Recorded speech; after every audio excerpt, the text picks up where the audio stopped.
Welcome back, everybody, for another deep dive. This time, we're headed to India to take a closer look at their economy, and particularly what's happening with India's middle class. Yeah, India's middle class, it's really crucial to understanding India's economic landscape and really even their political landscape. Absolutely. And our sources are painting a pretty interesting picture. Definitely. One thing that really jumped out to me was that fast-moving consumer goods companies, FMCG? yeah, exactly, are seeing sales declines, especially in urban centers. Yeah, and what's really fascinating about that is it doesn't necessarily signal like an overall economic downturn. Right. It's more about a shift in, who is benefiting and who's not. Right. So while the middle class might be tightening their belts a little bit, Yeah. Luxury brands are actually booming in India. It's almost like a tale of two cities, right? Yeah. You've got these high-end boutiques that are thriving. Absolutely. And then you've got, local shops struggling to keep their doors open. Yeah. And speaking of, gaps and things, one of the most surprising things that came out of our research Yeah. was that individual income tax collection in India now surpasses corporate tax collection. Wait a minute. Yeah. You're telling me that people are paying more in taxes than giant corporations?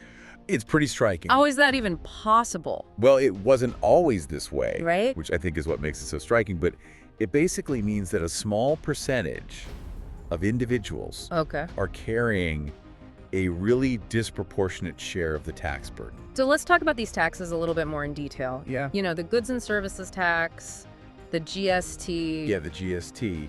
It seems like it's hitting lower and middle income earners the hardest. Absolutely. And, It's like everybody pays the same tax on a pair of shoes, Right. whether you're a millionaire or somebody who's, struggling to make ends meet. right, it's a regressive tax. Yeah. And sources actually showed that the bottom 50% of income earners in India pay over 60% of the total GST collected, That's wild. which is more than the top 10% combined. Wow. So, That's a huge burden. it is. And it's tough to, to kind of wrap your head around that when you think about the fact that corporate profits are soaring in India. Right? But are wages keeping pace? No, they're not. Not so much. Wages are simply not keeping pace with inflation.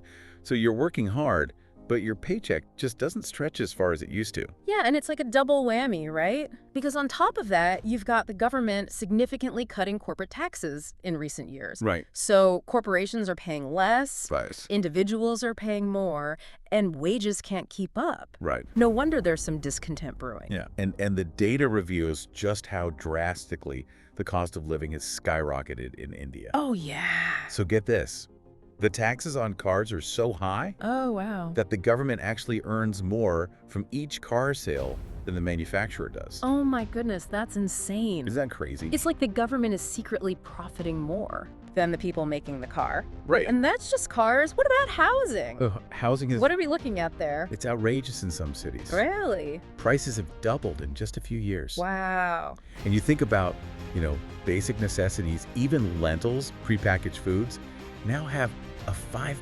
GST Wow. tacked on. And then, we can't forget about medicines, Oh, yeah. insurance premiums. All essential things. They're all being taxed at higher rates. Yeah. And all of these costs, they add up, Yeah. especially for families who are already struggling. So we've got this perfect storm brewing. Yeah. Middle class is being squeezed by taxes. Uh-huh. Wages are stagnant. Right. The cost of living is skyrocketing. Yeah. I can definitely see why there's anxiety and frustration. Absolutely. So what are the consequences of all of this? Well, one of the most significant is political. Okay. The Indian middle class has historically been a really strong base for the ruling party. Right. But now we're seeing signs of discontent. Their vote share is declining. Huh. And that could have major implications for the future of India's democracy. Yeah, we're talking about a massive shift Yeah. in the political landscape. But let's kind of dive a little deeper into what this looks like for people on a day-to-day basis. Absolutely. Our sources painted a pretty vivid picture of families having to make tough choices. Absolutely. And that's what we'll explore next. So we just talked about how, India's middle class is facing a lot of economic pressure, but what does that actually look like, Yeah. in their day-to-day lives? Well, imagine having to cut back on essentials. Maybe even delay your children's education or dip into your savings just to make ends meet. Wow. That's the reality for a growing number of middle-class families in India.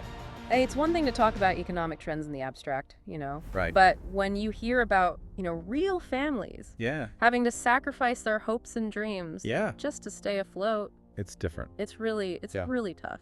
It is. And, it erodes their sense of security and stability. Right. And that can have, far-reaching consequences. Okay, so how does this play out, Yeah. in the political landscape? Right. We touched on the declining vote share for the ruling party, but Yeah. what are the broader implications for India's democracy? Well, one concern is that a shrinking middle class could weaken democratic institutions. How so? Well, traditionally, the middle class has been a driving force for political participation, Right, holding leaders accountable, advocating for change. right. But when they're struggling just to survive, Yeah.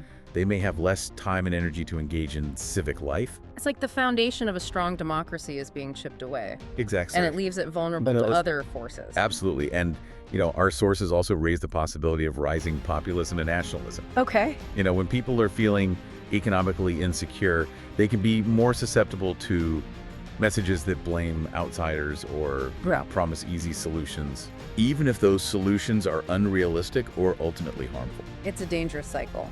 It is. Economic hardship breeds discontent, Yeah, which can then be exploited, right. by those with certain agendas. Precisely. And that can further erode trust in institutions Right. and make it even harder to address the underlying economic issues. So it's a complex situation. Very complex. A lot of potential pitfalls. Yeah. But you mentioned earlier this isn't just an Indian problem. Right. What are the global implications of this? Well, India is often seen as a bellwether for other emerging economies. Okay. And so if India's middle class is struggling, it could signal, similar challenges in other parts of the world Oh. that are facing, comparable pressures. So what we're seeing in India could be a preview There's definitely a possibility. of what's to come in other countries. It underscores the need for global cooperation Yeah. to address these shared economic challenges. We can't just look at it as an Indian problem or a Chinese problem Right. or an American problem. It's a global problem. And it needs global solutions. Absolutely. But let's bring it back to the individual level for a moment. Yeah. What does all this mean for the average person in India Right. who's trying to navigate these choppy economic waters? It highlights the importance of financial literacy, Okay. resilience, and adaptability. So it's about equipping people with the tools to kind of take control Yeah. as much as they can To manage their finances wisely, plan for the future, for their own economic destinies. develop skills that are in demand Right. in a rapidly changing economy. So being proactive, being resourceful, building that safety net. Yeah. That's a great point. Yeah. I have to ask, though, is there any hope for a brighter future? It's easy to get bogged down in all the doom and gloom. I think there's always reason for optimism. Okay. India has a young and dynamic population, Right. a thriving entrepreneurial spirit, Uh-huh. and a growing middle class that's increasingly vocal about demanding change. So there's potential for positive transformation Absolutely. if these challenges are addressed effectively. It comes down to making smart policy choices, Yeah. investing in education and skills development, Uh-huh. and creating a more equitable and inclusive economic system. It's a powerful message, It is. and it speaks to the importance of understanding the complexities Yeah. of this issue and engaging in these discussions. It's not about pointing fingers or assigning blame. Right. It's about coming together to find solutions that work for everyone. One thing that really stood out to me Yeah. was the fact that Indians often pay more for certain goods, Yeah. like electronics and fuel, than consumers in developed countries like the United States, Right. even though their incomes are significantly lower. Yeah. How is that possible? That's a great question, and it really gets at some of the structural issues within India's economy. Okay. One key factor is the high import duties on many goods. Okay, so the government is trying to protect domestic industries, but it ends up hurting consumers It's a trade-off, in the process. for sure.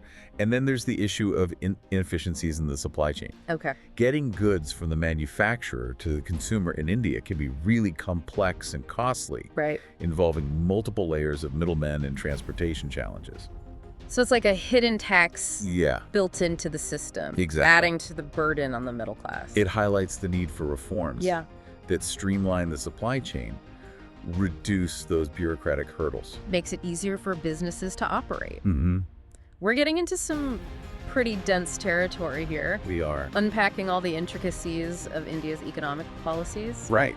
Maybe we should save that for Yeah. another episode. I agree. We could spend hours talking about this. Absolutely. But for now, I think we've covered a lot of ground I got it. in understanding, the economic squeeze facing India's middle class, Yes. the potential consequences, Uh-huh. broader implications. But before we wrap up this deep dive, Yeah. I want to circle back to something we talked about earlier, okay? the potential for positive change. Yes, let's explore that. We were just talking about that potential for positive change. And, it's easy to get caught up in the challenges, but are there any glimmers of hope here? Oh, absolutely. And, despite these very real difficulties, India's middle class is facing, there's a lot of resilience Yeah. and hunger for progress. So where do we see that potential for positive change? Like, what are some of the paths forward? Well, our sources pointed to a few key areas. Okay. Yeah. One is structural reform, Okay. Remember those inefficiencies in the supply chain we discussed? Right. Yeah, those really need to be addressed. Okay. Reducing bureaucratic hurdles and making it easier for businesses to operate efficiently would go a long way. So creating a more business-friendly environment that can boost economic growth, create jobs. Exactly. And that new growth needs to be inclusive, not just concentrated at the top. Right. And that's where tax reform comes in. Okay, so shifting the tax burden away from individuals and creating a more progressive system Right. where corporations are contributing their fair share A system that's actually designed to support a thriving middle class. instead of squeezing them dry. Exactly. But what about those global trends we talked about, like globalization and automation? I mean, those are impacting economies all over the world, not just India. Yeah, and that's where investments in education and skills development become even more critical. Okay. It's about equipping people with the tools they need to adapt to a rapidly changing job market Right. and to thrive in the digital age. So preparing people for the jobs of the future. Precisely. And fostering a culture of entrepreneurship and innovation. Yeah. India has a tremendous amount of talent and creativity. Yeah. Tapping into that potential is key to driving economic growth that benefits everyone. So it sounds like it all comes down to empowerment. Empowering individuals, empowering businesses, and creating a system that supports a strong and vibrant middle class. You hit the nail on the head. A thriving middle class isn't just good for individuals. Right. It's good for the entire country.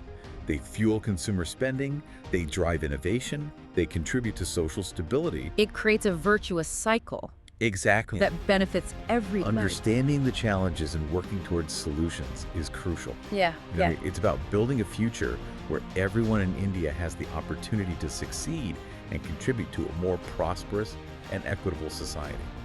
Well, we've covered a lot of ground today, exploring the anxieties and frustrations of India's middle class, unpacking these complex economic forces, and looking at potential paths forward. What stands out to you from our deep dive? What strikes me is that while the situation is serious, Yeah. it's not hopeless. Right. There's a real opportunity for India to turn things around and create a brighter future for its middle class.